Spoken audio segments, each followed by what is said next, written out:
Bé, Sant Esteve de les Roures té una història impactant, no? Perquè tot va començar en el segle XIX, quan el petit Esteve era un menut, doncs que al sortir de l'escola era un trapella i va pujar precisament a un roure, no? Ell sortia de la classe de música i anava simplement a una bosseta petita i portava un flautí, no? Una flauta. Al pujar a sobre del roure, diguéssim, no va poder baixar.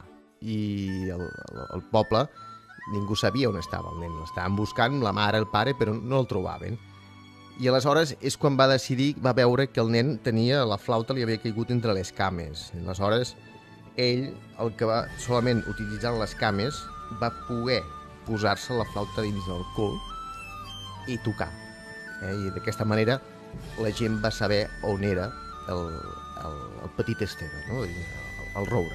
I va treure veritablement un molt bon tema, i aquest tema és el que ara la pròpia Sky ens està reclamant els seus diners, perquè diuen que és la mateixa cançó del Senyor de los Anillos. Aleshores, quan el nen va tocar la flauta amb el cul i va treure aquest tema, que és preciós, i l'hem convertit en l'himne del poble. Hi havia una persona en el poble que el va escoltar i no trobava la manera de pujar a buscar-lo, i van forjar a dins del poble una escala de ferro. Per això tenim el lema aquest de no som de fusta, som de ferro.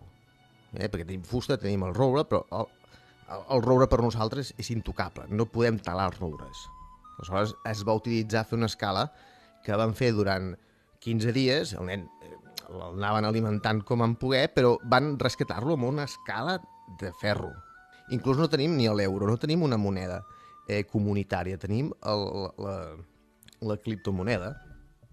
Televisió Sant Esteve de Roures.